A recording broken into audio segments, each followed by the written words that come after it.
Jumlah. Medan. Ada mau enggak? Oh, ada pemahaman, yang pegat-pegat. Ada mau enggak? Saudara aparat reskrim Polres Aceh Utara pada Kamis 9 Juli menggelar reka ulang kasus pembunuhan Nek Fatimah, janda lanjut usia asal desa Menasa Panton, Kecamatan Tanah Jambuai, Aceh Utara. Diberitakan sebelumnya Fatimah yang selama ini tinggal seorang diri di rumahnya ditemukan oleh anaknya Nasrul, tukang asal desa Alubili Raya, Kecamatan Baktia, Aceh Utara pada Senin 8 Juni. Tak lama setelah temuan jenazah korban dalam kondisi berlumur darah, polisi berhasil mengungkap pelakunya. Ternyata pelakunya adalah anak kandungnya sendiri, yaitu Nasrul, yang mengaku menemukan pertama kali ibunya dalam kondisi leher tergorok benda tajam.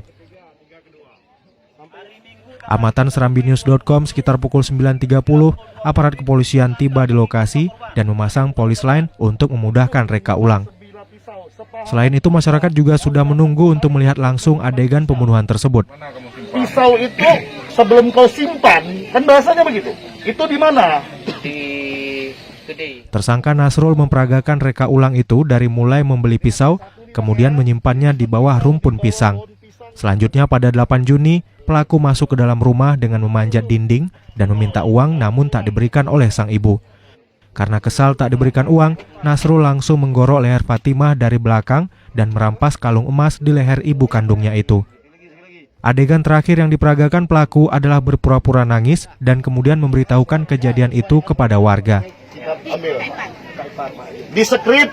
Kalau adegan itu rencana kita itu dari awal itu ada 28 adegan. Tapi kita sudah dengan sepakat dengan jaksa, itu ada yang digabungkan ya, menjadi 26 adegan dari awal sampai akhirnya.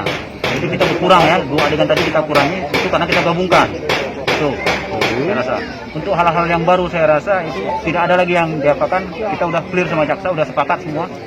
Tidak ada yang perlu ditambahkan dengan apa? Hasil penyidikan. Dengan hasil penyidikan. Ada fakta baru yang terungkap dalam rekon ini? Kalau fakta baru tidak ada yang ditemukan. Ini kasusnya pembunuhan biasa atau pembunuhan berencana dari hasil rekon?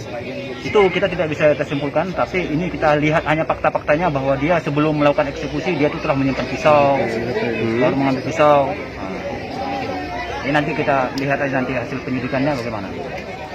Hari Minggu tanggal 31 Mei 2020, sekira pukul 20 WIB, tersangka pergi ke rumah korban atau ibu kandung korban untuk menyimpan sebilah pisau di bawah pohon pisang. Pohon pisang tersebut berada di belakang rumah korban. Ya. Pada saat kau pergi ke rumah mamamu, ini ya? Ya, Kau memang sudah bawa pisau. sudah saya simpan Di mana kau simpan? di pohon pisang. Artinya kau datang kemari, pisau tidak kau bawa. Ya, Pisau sudah tersimpan. ya. Di mana? Ini yang datang dia simpan pisau dulu. Nah itu makanya.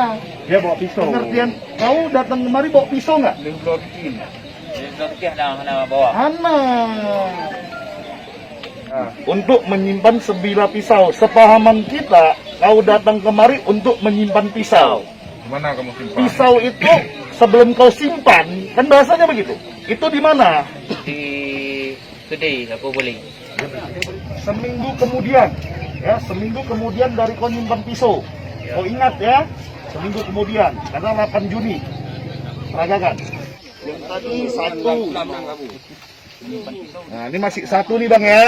Dia nyimpan pisau di bawah pohon pisang yang berada di belakang rumah korban. Dari Losukun, Jafarudin, Serambi on TV.